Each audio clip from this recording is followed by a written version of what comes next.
What's up, gamer? Oh my,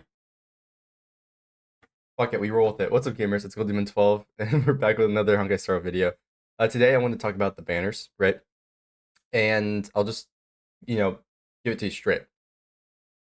This update 2.4 looks like a skip for like 90% of players. All the banners look like a fat skip. I'm gonna explain to you why. This video is gonna be a bit longer than you might expect because I do have a meta take to talk about in terms of why you should skip these characters no matter what you're doing. But that's besides the point. But of course, we do actually have character guides I've created for each character. The text got messed up in part of this. I don't know why. And I don't have all the icons, but that's besides the point. So for the two characters this update, they both look very solid. Now, I believe her name is Yulini. I'm probably mispronouncing it, but she's effectively Clara too. That's pretty much it. Nothing past that, right? And then we have Xiao Kuo, I believe that's how you pronounce that, who is effectively a Gwenifin slash Pella upgrade, but with an asterisk because there's a couple of things about his kit that make him tailored more towards Acheron specifically, and Dot and less universal as compared to Pella or someone like May, right? Both characters do look decently powerful. She is not gonna be the most powerful DPS, like she's not Acheron Firefly level. She's very good though overall, and if we're just pull up the Pride materials because I'm using them as background footage here. I would probably put her within this T1 range right here, or hell, even right next to Jing Liu. I think she's very powerful. To me, from what I've seen, she just looks like a Clara upgrade straight up, right? Do you need her over Clara? No. Would you run both of them together? I wouldn't because she eats Clara's counters with her ult, etc. Right? It's more of if you want more Clara gameplay, makes sense to get her. Go ahead. If you like the character, as always, get the character. Right there, you go. That's all I got really to say. But she looks like a really good DPS. And then as for Zhao, he is a bit more of a nuanced situation where without, in my opinion, without E1 S1, the value is incredibly low to some firm. But if you do go E1 S1, he's like up here with the rest of the supports, if not like Ruame level. And I know that sounds insane, but there's a significant enough jump between his E1 and S1 for it to warrant, or it's like, oh yeah, he's just an upgrade over other characters, which is kind of weird in my opinion. Uh, typically it's not like that with supports where it's like, oh, this is a massive like jump, but what his Eidolon does and how his light cone stacks of his kit is very important to, well, the character's overall power, right? I honestly feel like if you don't have the, like, I'll just say it straight out, if you don't have the funds to at least get his light cone, I honestly don't think people should probably summon for him if you want other characters especially, which is kind of, it is what it is, right? But it's here nor there. Let's yeah, let's stop getting stop with that. That's for later in the video. Right now, what we're looking at is the banners. So, firstly, as covered in my recap video, Hole with Yulini. I'm gonna mess up their names. I apologize. I really should know how to pronounce them. With Hanya, Yukong, and Lynx. So first off, Lynx is a free unit, and you don't really need her dupes. Her dupes obviously do help out a lot, especially on Blade teams getting a bigger HP increase. But realistically, you either won't be using her as a sustain once you get further on into your account, or if you are using her as a sustain to buff one of these counter units like Blade, Clara, or her, um, then sure, great to have on the banner.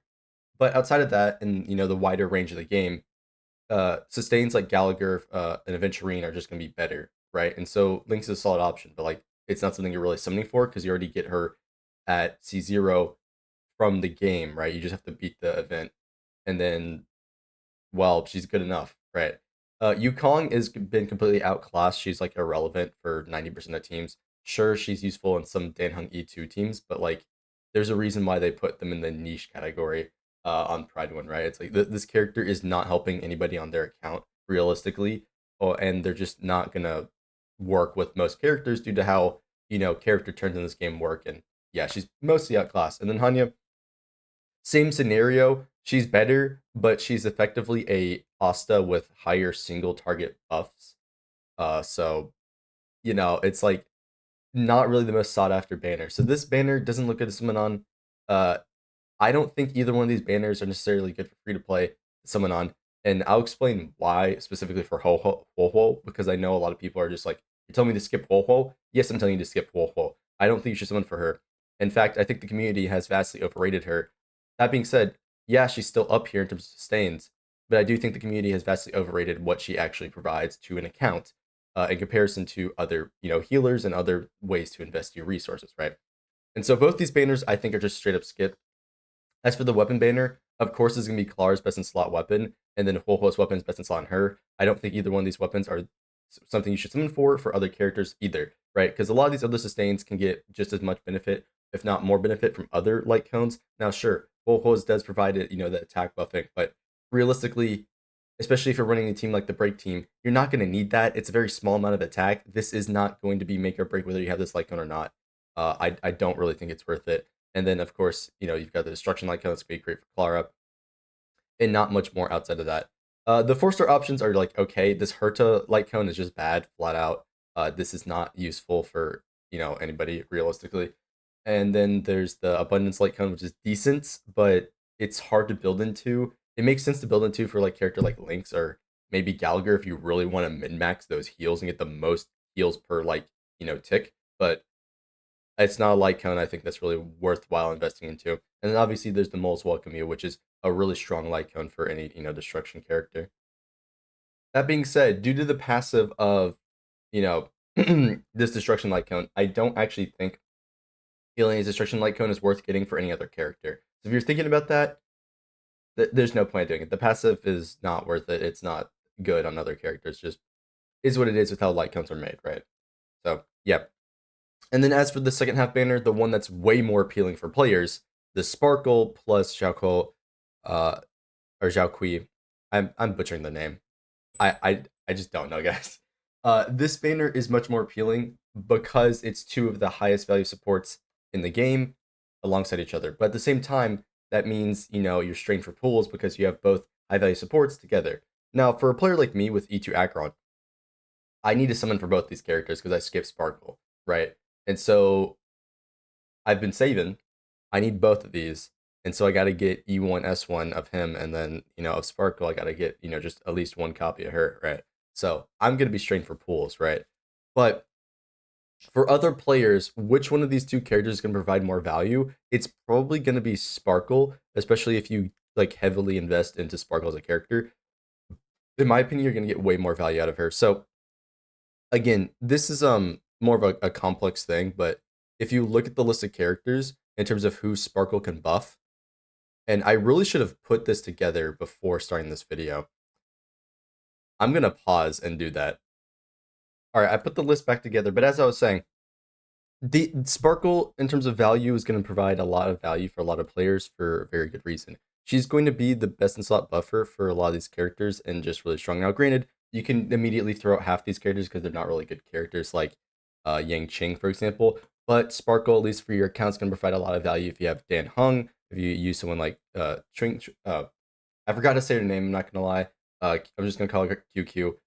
Serval, Zila, Jing Yuan is gonna be a great buff for. Blade, it gives you an alternate option over Bronya, right? Acheron, especially if your Acheron is E2, right? You'll get a lot of boost out of that because you can run a Harmony, and then someone like even the new character is gonna get a decent effect out of her, because she'll buff her crit for the remaining turn, right? And so even if you pull her up, if she counters appropriately, you'll get the crit damage buff, huge buff for the actual counter. And so Sparkle's going to provide you a lot of value if you do something for her. However, at least in my opinion, and looking at it meta-wise, every other character actually has a better setup than running Sparkle. Now, this isn't to say Sparkle is bad. She's still a fantastic buffer and can allow you to give a lot of other options. But at least from what I see and have experienced, and analyzing it, like the other teams have better options than Sparkle to run on them, right? And I'm also just making the assumption that a hybrid team with Sparkle as a third would still work with March 7th.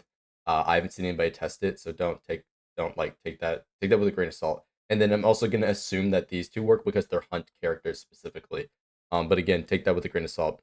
As for the pink fox guy, right? He's gonna provide you different value. He's gonna be good for everybody who needs debuffs. So all the dot characters, He won't be like a replacement for Ruan Mei, even though his E1 gives you a similar effect to Ruan Mei. You're not getting the double dot procs effectively that Ruan Mei will give, but it's replacing it with another damage dealer who's also giving everybody a massive damage bump, bigger than Black Swan's damage bump. So like it's gonna be here nor there. There's gonna have to be some testing done about it, but he's gonna give a very competitive option in that regard. He's gonna help all the dot characters. He's obviously gonna be Acheron's best teammate, especially if you do get the dupe and light cone, as that's the biggest damage gain you can get for her, and as well as giving her extra stacks on top of the fact that you'll get another 40% damage bonus, right? So it's gonna be huge for her specifically. And of course, if you're Acheron's E2 S1, you're probably committed enough to get him with at least a copy in his light cone, right? It's gonna be great value for your actual account, or at least boosting Acheron, that is. Outside of that, his value does drop off. Of course, you could use him with any of the dot characters, like I said. You can still use him as like a Pella alternative for teams like Blade or a Break team, for example. I do think Pella is arguably better in those teams specifically because of the skill point positivity, but that's here nor there. It's just going to give you more flexible options. Same thing with Ratio. I think Pella's probably going to work better, but he has more debuffs. So it's really just like which one are you going to use if you want a second Pella, or in this case a second Gwenithan, right? There could be some value there. And then of course he'll work with Jingwan, same thing with the Pell situation, and so on, right? So you understand like the placement of these characters. It's like the both characters are giving you a wide range of useful scenarios to actually use other characters and boost them in other regards, right? Granted, we can take out half of these characters for both of them because they're either not good characters or I wouldn't even use them in their team realistically. I was just gonna give a example of where they do buff, right? Like realistically, we could take out all the break characters because at the end of the day, you're just gonna be running Ruan Mei plus the MC on every break team. So you could take all of them out, and you see he's only buffing like 6 characters, right? Sparkle would comparatively buff more than 6 characters, but just to give you a frame of reference, both characters are buffing and like helping out a lot of teams for your account, right? And so there is, clear reason to want to summon for them over, other options. However, at the same time, if especially if you're doing like a break team, why would you summon for any of these characters when you could just wait for a run a rerun and have a better like character for the break team, for example, right? And so that there's that, and of course I keep comparing the Pella. His buffs are similar enough to Pella without the first dupe and the slight count, to where it's like, well, why would I summon for him? Unless I'm an Acheron fan, right? So it's like his value isn't all that there. And then the 4 stars, Arlen's trash. Uh, Even though he's actually runnable now with Aventurine, still not that good. And then Hook, forgot her name for a second. You're not using Hook. I just not using Hook. Right? And then obviously you've got Gwenithan, who is his counterpart. So yeah. As for the 2 light cones, his light cone is actually very potent for a lot of like different characters. So like you could use it on Pella to get alternate buffs, right, and get a damage percent buff. Could be good. You can use it on Gwenithan to get a bigger damage percent buff, right? Her damage, from what I hear, is not the most important thing for a dot team, and this would comparatively buff everyone else's damage in a dot team. Very good. Of course, it works on him just as well. So his light cone is actually very competitive for other characters and can be pretty useful. And the Sparkle light cone is mainly just for her. It does, give some various crit buffs for the team, but it's going to be here nor there. Both light cones are pretty situational in that regard. And of course, we have Eyes of Prey, which is going to be his best 4-star option and a great 4-star option for any, DOT teams. And then we also have the Arlen light cone, the Sacred Vow, which gives you the higher damage based on the enemy's HP ratio. And then obviously there's the March light cone, which it's not going to be. I'm not going to look it up. It's not important. You're not summoning for that banner light cone. I'll just tell you that right now. So yeah, both banners do look like not really the most valuable. I do think second half is provides more value for most players comparatively because it has 2 supports that are very strong for a variety of teams across your account, right? So this definitely has more value compared to the first half, in my opinion. Now then, time for the meta take, which this video is already taken longer to explain all that, talk about that, but it's fine, it's fine. Just understand that both banners don't look like the most insane value, and especially the first half. Realistically, unless you really like the characters, you can easily skip both of them. I'm gonna explain the Ho-Oh thing now, and then as for the second half, uh, they are both very strong. but it's more of do you need them for your specific scenario, right? Sparkle's very good. I do think she's worth getting. She's one of the top supports in the game. Jiaquo also in that regard, but he's much more, I would say, restrained due to him not being a drastic upgrade over other options like Pella, right? That's basically the TLDR for them. But now for the meta take and why it's an easy thing to skip. So I've already done this on stream, right? But I wanted to reiterate for this video. So let me actually pull up the thing I did. All right, so to go into this a little bit further in depth in terms of like a meta take, you can skip most characters in the game. Even if you're starting out, I think this advice, or at least this info, is helpful to a lot of players. But if you're an older player, I still think this is going to apply to you the most, right? Because it's more of what do you have and what you're looking for in terms of like meta versus oh, I'm gonna get this because everyone said it's good. Because at the end of the day, if we go through the whole list, which is what I'm gonna do, uh, we can start at the bottom. You don't need the new counter character because it's basically Clara. Wherever Clara is good, she'll also be good. If you do want the character because you like it, of course, get them. But this character isn't the most appealing because she's not Acheron or Firefly level. That's basic there. You can knock out all these base banner characters because they have either been power crept like Yangshi right there, or Welt because you're just not going to end up using them, right? You ignore the MC. So Topaz, and we come with Topaz and Numby, right? Topaz and Numby is very good specifically for the follow-up team. Outside of that, they have drastically less value. I have done a couple of gimmick setups with E2 Acheron and Topaz, but realistically, you're not going to use these two characters together. And realistically, Topaz does not have value outside of the follow-up team, which is specifically Ratio, Robin, and Aventurine next to Topaz, right? And so her value isn't all that there, unless of course you like these characters and want to invest in the follow-up team. That's a skip. Sparkle, as stated previously, I do recommend something for because she provides value across the board for buffing all your DPS characters, and in the future will still have that same potential, right? So she's got great long-term value. Silver Wolf does not have that great long-term value because guess what? This guy now exists. So in terms of general debuffing, he's going to be a better option for most of those teams over Silver Wolf, right? Now, Silver Wolf, if you look into the math of things, will still function just as good, if not better, if they are type disadvantage and you get rid of that resistance to the element. But assuming you don't have hard resist to that element and it's like normal resist or zero resist, like your type advantage, other debuffers become stronger because her main advantage of the res pin or res reduction is making it so you do normal damage, basically, right? It's more of a nerd thing, but Silver Wolf outside of Mana Quantum, you're realistically not going to use. I mean, a lot of it's because she's single target, right? Zila. Zila has fallen off as a DPS just flat out. However, if you do have the full Mono Quantum team, well, of course, you can still run her. However, why would a new player want to summon for Zila when you have stronger options such as Acheron and Firefly? That's basically the goal there. Ruan Mei stands the test of time. I've said it before. This is the only unit I think is must summon, and well, she still is. Break team, every other team, you're good to go, right? It's just that simple. Right, Robin. I actually think Robin's an easy skip for a lot of players, unless of course you're a follow-up player. You're gonna be like, there's no way you're recommending Robin or sorry, Ruan Mei over Robin. Yes, I am. Robin is only going to excel certain people's accounts for zero cycles if they are into that. Regular players aren't really going to do that. Outside of that, of course, Robin is not going to be the best in slot for the break team. It's going to be Ruan Mei. So now Ruan Mei has coverage for your everybody, and your break excels even more in the break team versus Robin, who it's everybody with certain skill point deficiency teams not working, like Dan Hung and Jing Liu, and comparison to where Ruame works with them really well. And then, of course, she excels in the follow up team, right? And so there is a whole split. I could pull up the whole Ruame versus Robin split thing, but point is that people are going to get a lot more value out of Ruame than they will Robin. Even though both are really good, I just think it's easy to skip. Luocha, been power crept. He's not worth it. Gallagher's better. Kafka is one of the best aging units in the game. She's always going to be good because she enables DOT. It's just that simple, right? Jing Liu is still a solid DPS who is worth getting for ice DPSs. But of course, if we get a new ice DPS that could be better than her. Just that simple. She's maybe get right because she's still solid DPS. Jing Yuan's a skip. He's not that good. I'll just be honest with you.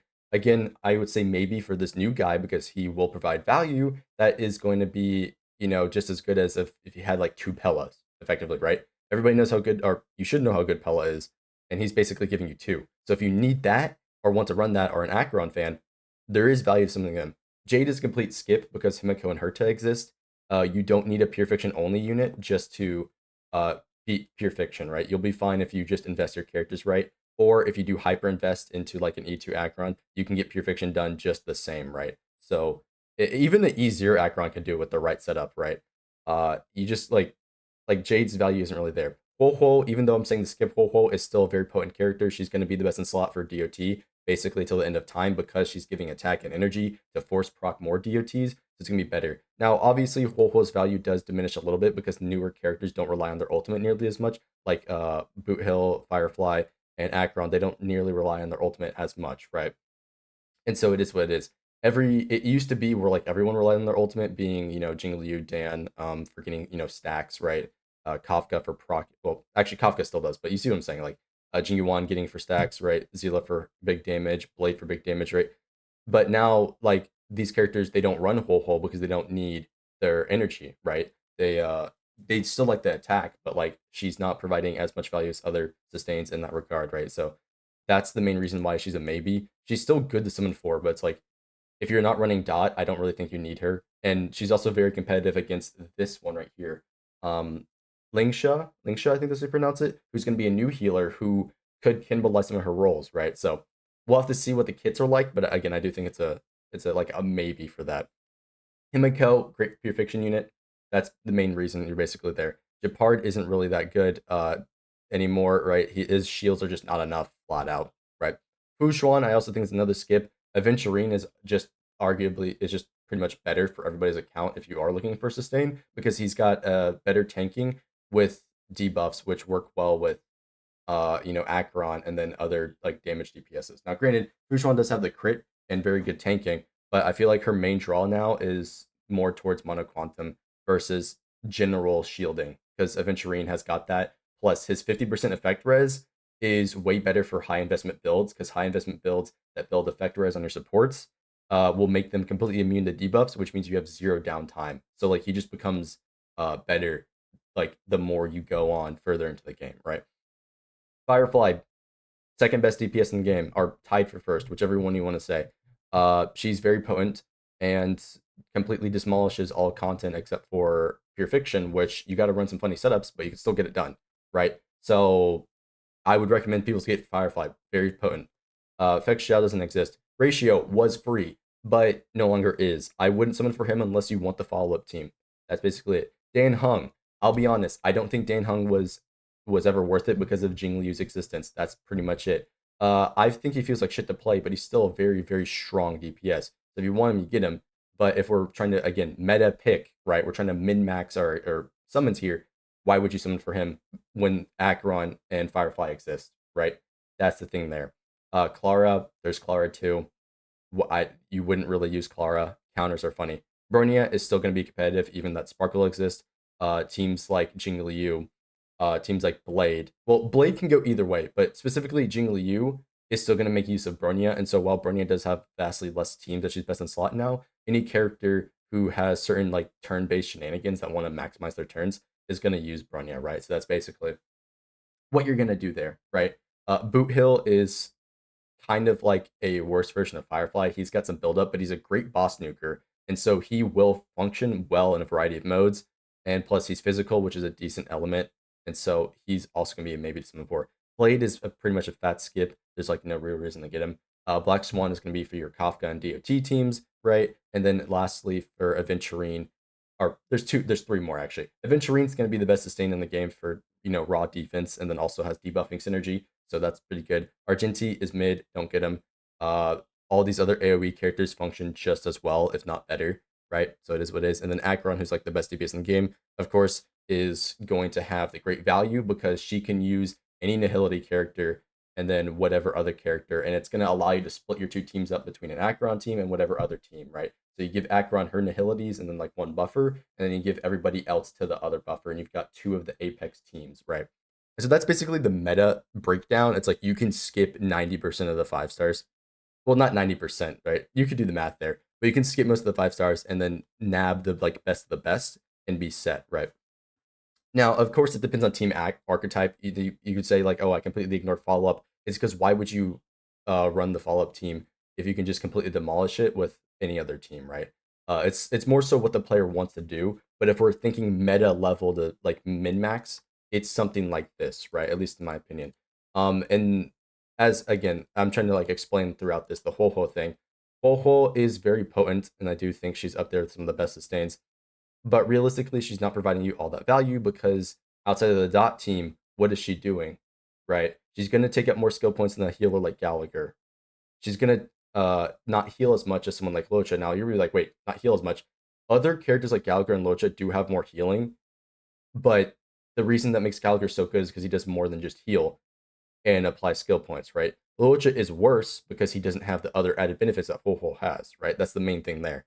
He does some really nice like auto synergy, right? And he's still skill point positive, but that only makes him like really useful in like jingle use team specifically. Outside of that, it's like, oh, if you can afford the skill points, you might as well run Ho, right? That's basically where the breakdown is. Like if you can afford to do it, you're running Ho. Outside of that, you're running like Gallagher because he's insanely broken. Um, Hopefully that makes sense, right? I can go on and on about this, but the video is already long enough. Uh, Hopefully this information helped you guys to sort of like understand like what your summon plans are going to be, or like if you're going to skip or summon. Because I do think these two characters are very good, but there is a scenario where you could skip Xiaoquo and just not even worry about it because he is so comparable to other things we already have right now, and he's not a significant upgrade, right? Sparkle, I do think is still worth getting because she's going to help for a variety of teams and be very strong. And then Ho, I think you can also skip because outside of Dot Team, I don't think she's providing nearly as much value as some people realize because certain characters don't need it, right? Or you don't have the skill points to run her. And then you've got competitive healers like Gallagher who's doing, a lot for your team in general. So yeah, hopefully this breakdown helped anybody. Tell me what your thoughts are down below. I don't know if anybody's gonna disagree with this necessarily. I'm sure there are gonna be some people, but it's like if we're like I'm trying to min max with suggestions like this, right? And so me who's cleared all content, right? I'm even using like 4-star DPSs to clear content. I haven't felt the need to get like I've completely ignored the dot team. I've completely ignored the follow up team. Um, and even though I don't like the dot playstyle, it's still good. And then of course these characters are going to age well if they interact with dot. The follow up team is like you got to have these 4 or 5 stars plus like extra if you want to min max, because you need like E1 S1 Topaz, blah blah blah. Like you get what I'm saying. It's like these other teams do things better and easier, and so you get them over that one, right? If that makes sense. And so while Huo is still good, she's not the best healer in the game, like some people are saying, right? There are competitive reasons, like the break team, like Acheron, to where you just wouldn't use Huo, right? And we can get into the whole argument over cleanses. High end builds, you don't need to cleanse in the first place. Like I said, with the follow up team or Aventurine, you just build some effect res, you don't need to cleanse. Gallagher's not getting, CC'd at all, and he'll have a cleanse at E1, so like that's not gonna happen either. Every other like build is like not getting like you just like debuffs aren't an issue if you kill the enemy, basically, if that makes sense, right? So you can make whatever arguments you want, but if we're being realistic about the scenario in terms of what value you're getting, it's these four at the top, plus maybe a couple other picks for specific scenarios, right? If that makes sense. If we're being meta about this. So yeah, as I said, give me your thoughts down below. Whether you agree, disagree, all that stuff. I do think we've got some very competitive units, but this update for a lot of players, to me, looks like a skip update because you're either waiting for other new characters, reruns of characters, so on and so on. Acheron reruns probably next update or 2.5. So we're gonna have to really see and decide for your pools, but yeah, those are my thoughts. Tell me, ask questions down below, whatever it is. I've already said that many times. Do you think the team names are funny? Right. But yeah, that's gonna be it for this video. Thank you for watching, and I'll see you in the next one. Oh, one more thing. I know I didn't mention the E1 and S1. It is a significant upgrade. If you do want him, I would recommend trying to get E1 S1 because it is that much of an upgrade. He's going to be the best in slot teammate for Acheron. Outside of that, his value does drop off, right? You can look at the build infographic here. Same thing with this character. And then March, I just paused the video. Okay, that's it really this time. So yeah, thank you for watching.